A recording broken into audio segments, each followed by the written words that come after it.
इस साल साहित्य के लिए नोबेल पुरस्कार फ्रांसीसी लेखिका एनी एर्नो को मिला है।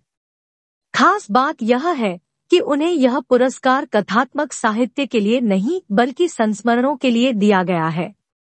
82 साल की एनी का लेखन करीब 5 दशकों में फैला हुआ है। उन्होंने 3 आत्मकथात्मक उपन्यासों क्लीन्ड आउट, व्हाट दे से गोज और द फ्रोजन वुमन से यह सफर शुरू किया था। फिर संस्मरणात्मक लेखन के लिए कथा साहित्य को छोड़ दिया और ए मैन्स प्लेस से कथेतर क्षेत्र में आ गई। इसकी वजह यह थी कि वह स्मृतियों को अपने लेखन का विषय बनाती थी और इसके लिए उन्हें संस्मरण ही सबसे मुफीद विधा लगी। उनकी पहली किताब क्लीन आउट 1974 में आई थी। तब से वह निरंतर लिख रही हैं। उनकी 20 से ज्यादा किताबें आ चुकी हैं।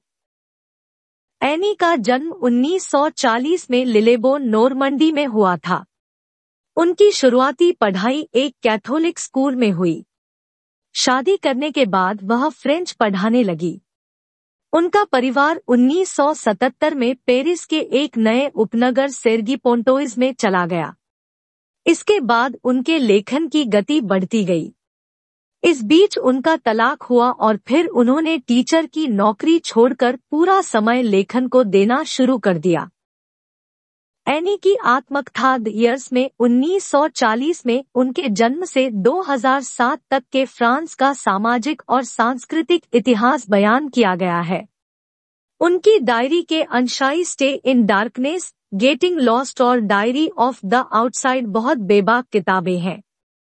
इनमें वह सुपरमार्केट, ट्रेनों और पेरिस मेट्रो, गार्डन्स और पार्कों जैसे सार्वजनिक स्थानों पर दूसरों के साथ अपनी मुलाकातों और संवादों का वर्णन करती है।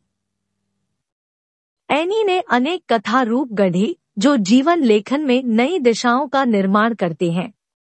ए man's place, a woman story and shame में उन्होंने अपने स्वयं के और अपने माता पिता के जीवन को तलाशा, उनके सामाजिक परिवेश को जीवंत किया। एनी ने द ईयर्स में एक नया प्रयोग किया। इसमें उन्होंने तीसरे व्यक्ति के तौर पर अपने बारे में लिखा है और अपने चरित्र को मैं की जगह वह कहकर संबोधित किया है। यह किताब बहुत लोकप्रिय हुई।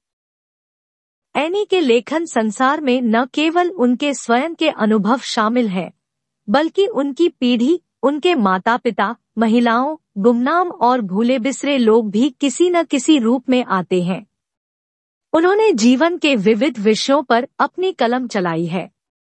देह और कामुकता, अंतरंग संबंध, सामाजिक असमानता और शिक्षा के माध्यम से वर्ग बदलने का अनुभव, शोक, अवैध गर्भपात, बीमारी, समय की धारणा, स्मृति और जीवन के अनुभवों लिखने के तरीकों के व्यापक प्रश्न उनके लेखन में आते रहे हैं।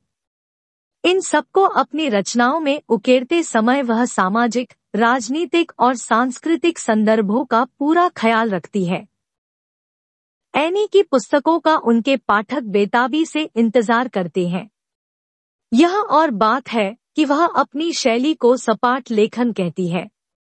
उनका मानना है कि यह शैली उनके लेखन में आने वाली घटनाओं को बेहद निष्पक्ष नजरिए से पेश करने में और उन्हें भड़कीले विवरणों और भावनाओं के ज्वार से निष्प्रभावी रखने में कामयाब रहती है। वह साफगोई से कहती है, मेरी कृतियों में अलंकारिता नहीं है और न ही उसमें विडंबना का कोई उछाह है। यह तटस्थ लेखन शैली मुझमें स्वाभाविक रूप से है। जब दुनिया एनी एर्नो को नोबेल के लिए मुबारकबाद दे रही है, तब वह अपनी अगली किताब लिखने में मशगूल है। साभार, भुवेंद्र त्यागी। धन्यवाद।